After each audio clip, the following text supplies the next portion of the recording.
Hello, America. Yesterday, we covered all of this. We got so much more tonight. But I want to start here. Did you see that Chris Dodd is retiring? Really? I'm from Connecticut, but Chris Dodd, that I know, who's been in Congress for over 3 decades, more powerful than most members in the Senate, an iconic Democrat, he just ran for president.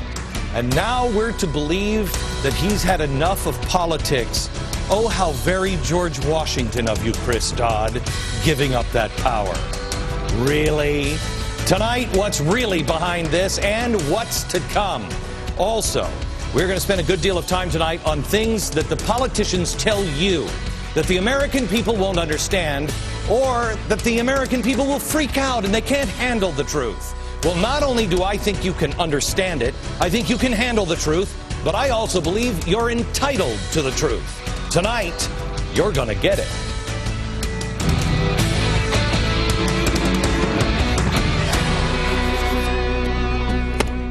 Phone hasn't rung all week.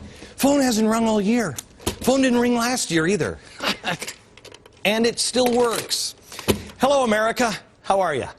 If our politicians are good at one thing, it's this. Oh, crap. Oh, yeah, I remember what it is. Addictions. Yeah. I mean, they got all kinds of them. Hookers, mistresses, interns, congressional pages, Argentine women. What else? Meetings at highway rest stops. Oh, airport bathroom stalls. That one's a good one. Of course, then you have to throw in the occasional Coke and a few bribes. But their biggest addiction doesn't involve hookers or blow. It's spending. Americans seem to understand that hookers and bribes aren't really acceptable. So what we do is we run the Spitzers and the Blagojeviches out of town, at least temporarily. My question tonight is, when do we ever run those who are bankrupting our country and literally stealing our children's future out of town? Grab a torch. This is our debt. It's from usdebtclock.org. You put that on your screen all the time. Screensaver. The numbers are mind-boggling. There's our U.S. national debt, $12 trillion. But I'll show you that's not really our national debt. We have $8 trillion in bailouts. We have $106 trillion in unfunded liabilities. The liability per citizen is $346,445. Every citizen, not just taxpayers, every citizen owes $346,000. Where did I leave my wallet?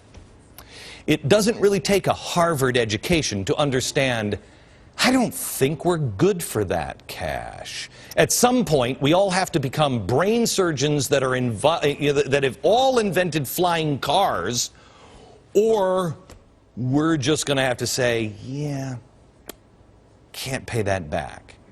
That's where it gets dicey. Well, how come we never really have that frank conversation? Well, let me start with the accounting practices in Washington, D.C.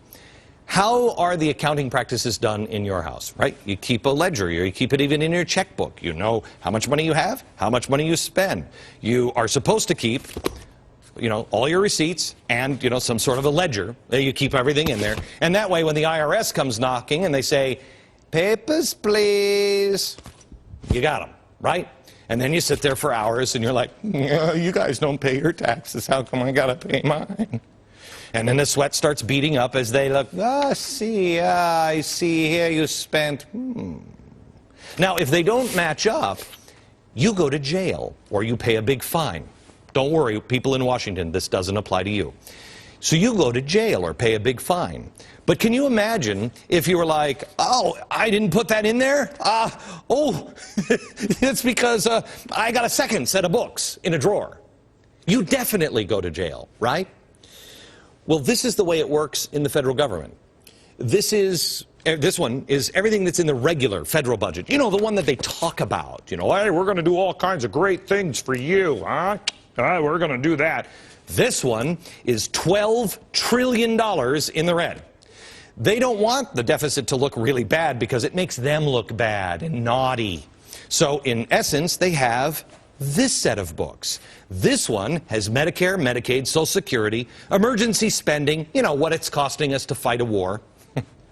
Can you imagine if you said to the IRS, oh, yeah, I mean, this one has, you know, this one has everything that I'm spending, but my employee pensions are in this one, and I just write them down in here, and anything that comes up like an emergency, I put that one in this set of books. But just look at this one.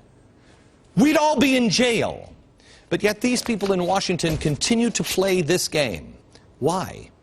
Because they know there's nobody like the IRS, namely us, to go, boom, on their head. Nobody's going to say anything. Let me come off the budget here for a second, because it's not just the budget, and they do this. They're lying to us all the time. I haven't felt like a Soviet citizen ever in my life, but boy, I feel like one when I saw Nancy Pelosi speak. She was either clearly hallucinating, living in a parallel universe, or she's just lying. I think it's more likely, seeing I'm not a conspiracy theorist, to go with number 3. She's lying. Barack Obama said during the campaign, health care was going to be debated out in the open on C-SPAN. Well, when somebody pointed that out to Nancy Pelosi in a press conference yesterday, she said this, and look at the way she's saying it. Watch. There are a number of things he was throwing on the campaign trail. There are a number of things that are said on the campaign trail. And we're lying to you then, and I'm lying to you now. Like, that's funny. She's lying. She's saying we lie to you when we're trying to get elected. She says she didn't know that the president had said that he was on C-SPAN? Really? Really? Yeah, he did. Here he is. But these negotiations will be on C-SPAN. Broadcasting those negotiations on C-SPAN, it'll be on C-SPAN. We'll have the negotiations televised on C-SPAN. All this will be done on C-SPAN. Well, it wasn't done on C-SPAN. No.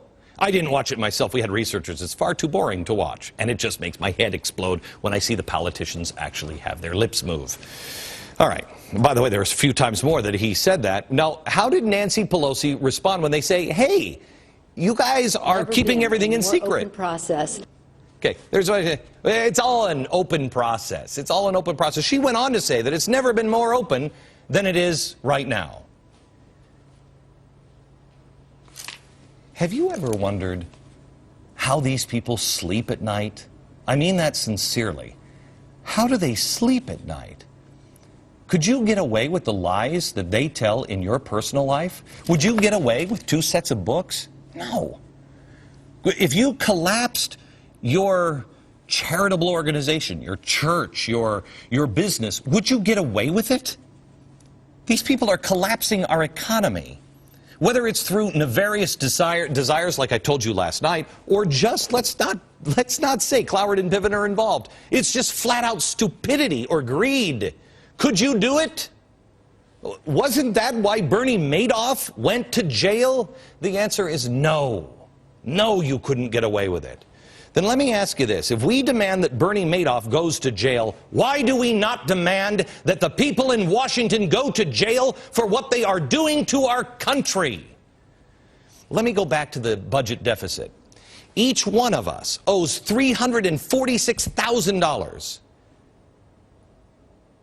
Do you have that? Because I'm fresh out. And by the way, you've got to write that check for each one of your kids.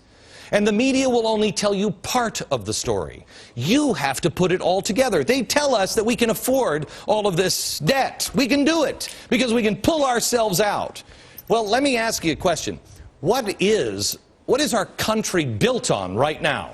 70% of it, 70% is on spending. You, spending, consumption. 30% is on everything else, and actual creation of things. Really? Here's what they don't want to tell you. They don't want you to know that, well, look what's happening to your spending. Bring up the chart, please. Whoa, household borrowing. Household borrowing has taken a nosedive. So you aren't spending, or at least you're not spending. You're doing common sense stuff. You're not spending more than you need. Well, that's why the stimulus package is so important, because they need to reverse this. If 70% is based on you spending, and it's done this, well, then the government needs to come up with some money. Now, where's the money from the government coming from? I mean, I know a lot of Americans are just content not to think about, where's the money come from, but at least the people in Detroit, here's what they said. Where's the money coming from? I believe it's coming from the city of Detroit or the state. Where did they get it from? Some funds that was given by Obama. And where did Obama get the funds? Obama might have gotten the funds from, I have no idea. To tell you the truth, he's the president.